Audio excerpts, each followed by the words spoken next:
ಕದ್ದು ರಾತ್ರಿ ಹೊತ್ತು ತಮಿಳ್ನಾಡಿಗೆ ನೀರು ಬಿಟ್ಟರೆ ಅದನ್ನ ಸರ್ಕಾರ ಸೇರಿ ನಿರ್ಧಾರ ತಗೊಂಡು ನಮ್ಮ ನೀರು ಬಿಡ್ಬೇಕಾದ್ರೆ ನಾವು ಏಕೈಕಿ ನೀರು ಬಿಡೋಲ್ಲಪ್ಪ, ನಮ್ಮ ಏನು ಸಭೆ ನಿರ್ಧಾರ ಮಾಡಿ ಬಿಡ್ತೀವಿ ಅಂತ ಅದನ್ನ ಏಕೈಕಿ ನೀರು ಎತ್ಬಿಟ್ಟು ಈಗ ನಮ್ಮ ಸಭೆ ಸೇರಿಸ್ತಾ ಇದ್ದೀನಿ. ನಮ್ಮ ಸಭೆ ಸೇರಿ ನಿರ್ಧಾರ ತಗೋತೀನಿ. ನಿಮ್ಮ ಸಭೆ ಸೇರಿ ನೀರು ಎತ್ಕೊಂಡು ತಗೋದಿರೋದು ನೀರು ಎತ್ತಕ್ಕೆ ಬಂದ ಸಭೆ ಸೇರಿ ನಿರ್ಧಾರ ತಗೋಬೇಕು. ನೀರು ಎತ್ತುವುದಾ ಬೇಡವಾ? ನಮ್ಮ ಕಡೆ ನೀರು ಇಟ್ಟಿದೆ, ನಮ್ಗೆ ನೀರಿಲ್ಲ, ಕುಡಿಗೆ ನಾವು ನೀರಿಲ್ಲ, ನಿಮ್ಗೆ ನೀರು ಕೊಡ್ಬೋದು ಕೇಳಬೇಕಾಗಿತ್ತು. ಇವರು ಒಳ ಬಂದ ಮಾಡ್ಕೊಂಡು ಇವ್ರು ನೀರು ಎತ್ತಬೇಕಾದ್ರೆ ಕೆರೆಸಿದ ನೀರು ಎತ್ತುಬಿಟ್ಟು ಈಗ ಅಂತವ್ರೆ ಮುಖ್ಯಮಂತ್ರಿ ನಾನು 3ನೇ ತಾರೀಕು ನಾನು ಸೇರ್ತೀನಿ ಅನ್ಕೊಂಡೆ ಬರಲಾಗ್ತದವನೆ. 3ನೇ ತಾರೀಕು ಹೊತ್ತಿಗೆ ನಮ್ಮ ಕೆರೆ ನೀರು ಹೊಂಟೋಯ್ತದೆ. ಆಮೇಲೆ ನಾವು ಇಲ್ಲಿ ಕುಂತು ಇದು ಮಾಡಿದ್ರು ರೈತರು ಈಗ ಇವರು ಈ ಥರ ಮಾಡಿದಾರೆ. ನಾವು ಉತ್ತಮವಾದ ಹೋರಾಟವನ್ನು ನಾವು ಮಾಡಿ ಯಾವುದೇ ಕಾರಣಕ್ಕೂ ಒಳ್ಳೊಳ್ಳೆ ಸಿಟಿ ಪ್ರತಿಯೊಂದು ಹೋರಾಟವನ್ನು ಮಾಡಿ ನೀರು ಕುಡಿಕೆ ನಾವು ಯಾವತ್ತೂ ಅವಕಾಶ ಕೊಡುವುದಿಲ್ಲ ಅಂದ್ಬಿಟ್ಟು ನಾನು ಮಾತನ್ನು ಮುಗಿಸ್ತಾ ಇದ್ದೀನಿ. ಯಾವುದೇ ಕಾರಣಕ್ಕೂ ಈ ಕರ್ನಾಟಕದಲ್ಲಿ ಒಂದೇ ಕಟ್ಟಣ, ತಮಿಳುನಾಡು ಆಗ್ಬೋದು, ಕೇರಳ ಆಗ್ಬೋದು, ಕರ್ನಾಟಕ ಆಗ್ಬೋದು, ಯಾಕೆ ಮಹಾರಾಜರು ಆ ದಿವಸ ಒಡವೆ ಮಡಿಗೆ ವಿಶ್ವೇಶ್ವರ ಸೇರಿ ಒಡಂಬಡಿಕೆ ಮಾಡಿ ಕಟ್ಟಿ ಈಗ ತಮಿಳುನಾಡು ನಾವು ಸ್ಟಾಕ್ ಮಾಡಿಕೊಂಡು 3 ಬೆಳೆ ನಮ್ಗೆ ನೀರು ಕೊಡಲಿಲ್ಲ. ನಮ್ಮ ಬೆಳೆಯಲ್ಲಿ ಕೊಡ್ಬೋದು 100 ಟನ್ ಕಬ್ಬು 20 ಟನ್ ಕಬ್ಬು 5 ಟನ್ ಕಬ್ಬು ಬೈತಾವೆ. ಆ ಉದ್ದೇಶಕ್ಕೆ ನಮಗೂ ನೀರು ಯಾವುದೇ ಕಡೆಗೂ ನಾವು ರಕ್ತ ಕೊಟ್ಟರೆ ನಾವು ನೀರು ಕೊಡಲ್ಲ ಅಂತ ಮಂಡ್ಯ ಜನ, ಮೈಸೂರು ಜನ, ಜನಪದ ಹೇಳ್ತಾ ಇದ್ದೀವಿ. ಅದರಿಂದ ಅವರು ಬೆಂಗಳೂರು ಹುಡುಗ ಆಜ್ಞೆ ಮುಕ್ತ ಹೋಯ್ತವ್ರೆ. ಡೈರೆಕ್ಟ್ ಆಗಿ ಅವ್ರು ಕಟ್ಟೆ ಹಾಕ್ಬಿಟ್ಟಿರೋ ಕೆರೆಗಳ 1000 ಕೆರೆಗಳು ಅದನ್ನ ಅಲ್ಲೇ ಒಂದು ದೂರ ಜಮೀನು ತಕೊಂಡು ಇಂಥದ್ದು ಕಟ್ಟೆ ಕಟ್ಟಿ ಬೆಂಗಳೂರಿಗಾರ ಕೊಡಲಿ, ತಮಿಳುನಾಡಿಗಾರ ಕೊಡಲಿ, ಅದು ಯಾವುದೇ ಕಡೆಗೂ ನಾವು ಕರ್ನಾಟಕದ ನೀರು ಕೊಡಲ್ಲ.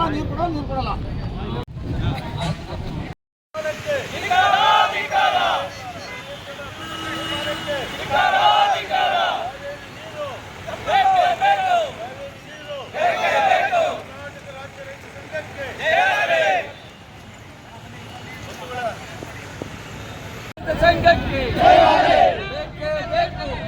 ಬೇಕು ಆದೇಶ ಮಾಡಿದ ಕಾವೇರಿ ನಿರ್ವಹಣಾ ಮಂಡಳಿಗೆ ಆದೇಶ ಮಾಡಿದ ಕಾವೇರಿ ನಿರ್ವಹಣಾ ಮಂಡಳಿಗೆ ಕೊಡಲು ಆದೇಶ ಮಾಡಿರುವ ಪ್ರಾಧಿಕಾರಕ್ಕೆ ಅಯ್ಯಯ್ಯೋ ಅದಕ್ಕಾಗಿ ಹೋರಾಟ, ಎಲ್ಲಿವರೆಗೆ ಹೋರಾಟ? ನೀರು ಬಿಡುವುದಿಲ್ಲ, ಕಾವೇರಿಯಿಂದ ನೀರು ಬಿಡುವುದಿಲ್ಲ. ಅಯ್ಯಯ್ಯೋ ಬಂಧುಗಳೇ, ಏನು ಕಾವೇರಿ ನೀರು ಮಂಡಳಿಯ ಪ್ರಾಧಿಕಾರ ಏನು ಆದೇಶ ಮಾಡಿದೆ ಇವತ್ತು ಆದೇಶವನ್ನ ಖಂಡಿಸ್ತಾರೆ.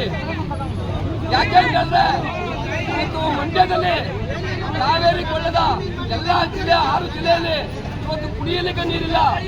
ಆದ್ರೂ ಕಾವೇರಿ ಪ್ರಾಧಿಕಾರ ನೀರು ಬಿಡಬೇಕು, ಒಂದು ದಿನಕ್ಕೆ ಕಿಸಸನ್ನ ನೀರು ಬಿಡಬೇಕು ಅಂತ ಆದೇಶ ಮಾಡಿದೆ. ಹಾಗೆ ಒಂದು ದಿನಕ್ಕೆ 3500 ಕಿಸಸ್ ನೀರು ಬಿಟ್ರೆ 15 ದಿನ ಕಾಲ 4.56 TMC ನೀರಾಗ್ತದೆ. ನಮ್ಮಲ್ಲಿರ್ತಕ್ಕಂಥ ನೀರು ಬರೀ 11 TMC ಮಾತ್ರ. ನಮಗೆ ಕುಡಿಯಲಿಕ್ಕೆ 38 TMC ಬೇಕು.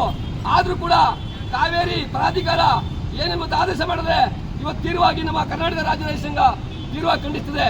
ಯಾಕೆಂದ್ರೆ ಇವತ್ತು ನಮ್ಮ ಕಾವೇರಿ ಕೊಳ್ಳದ ಜಿಲ್ಲೆ ನಮ್ಮ ಮಂಡ್ಯದಲ್ಲಿ 5 ಜಿಲ್ಲೆಗಳಲ್ಲಿ ಇವತ್ತು ಕುಡಿಯಲಿಕ್ಕೆ ನೀರಿಲ್ಲ, ಜಾನುವಾರಿಗೆ ನೀರಿಲ್ಲ. ಆದ್ರೂ ಯಾವ ಮುಖ ಹೊಟ್ಕೊಂಡು ಆದೇಶವನ್ನು ಮಾಡಿರೋದು ಆ ಆದೇಶವನ್ನ ತಕ್ಷಣ ವಾಪಸ್ ತಗೋಬೇಕು. ಇಲ್ಲ ಅಂತ ಹೇಳಿದ್ರೆ ಇವತ್ತು ನಾವು ಕರ್ನಾಟಕದಾದಂತ ಚಳವಳಿ ಹಮ್ಮಿಕೋಬೇಕಾಗ್ತದೆ.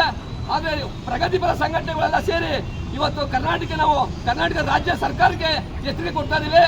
ಇವತ್ತೇನ ಮೇಲ್ಮನವಿ ಸಲ್ಲಿಸಬೇಕು. ಇವತ್ತು ಸಲ್ಲಿಸಲಿಲ್ಲ ಒಂದು ವೇಳೆ ಅಂತಂದ್ರೆ ಇವತ್ತು ನೀರನ್ನ ಬಿಡುವುದೇ ಆದ್ರೆ ನಾವು ಇಡೀ ಕರ್ನಾಟಕದಾದಂತ ರಸ್ತೆ ಬಂದು ಕಚೇರಿಗಳು, ಕೇಂದ್ರ ಕಚೇರಿಗಳನ್ನ ಬಂದ್ ಮಾಡ್ತೀವಿ. ನಾವು ಎಚ್ಚರಿಕೆಯನ್ನು ಕೊಡ್ತಾ ಇದೀವಿ. ಇವತ್ತು ರೈತರಿಗೆ ಕುಡಿಯೋದಕ್ಕೆ ನೀರಿಲ್ಲದೆ ಇವತ್ತು ಬಹಳ ಕಂಗಾಲಾಗಿದ್ದೀವಿ. ಇವತ್ತು ಜಾನುವಾರುಗಳನ್ನ ಮಾರ್ಕೊತಾ ಇದೀವಿ, ಬೆಳೆ ಎಲ್ಲ ಒಣಗಿದೆ. ಇಂಥ ಸಂದರ್ಭದಲ್ಲಿ ಈ ಆದೇಶವನ್ನು ಕೊಟ್ಟಿರ್ತಕ್ಕಂಥ ಒಂದು ಆದೇಶವನ್ನ ನಾವು ಉಲ್ಲಂಘನೆ ಮಾಡ್ತಾ ಇದೀವಿ. ಇವತ್ತು ತಕ್ಷಣ ಅವರು ವಾಪಸ್ ತಗಲ್ಲ ಅಂತ ಹೇಳಿದ್ರೆ ಮುಂದಿನ ದಿನಗಳಲ್ಲಿ ಚಳವಳಿಯನ್ನ ಮಾಡ್ತೀವಿ ಅಂತ ಹೇಳಿ ಇಂಥ ಸಂದರ್ಭದಲ್ಲಿ ಎಲ್ಲ ನಮ್ಮ ಬಂಧುಗಳು ನಮಗೆ ಸಹಕಾರ ಕೊಟ್ಟು ಎಲ್ಲ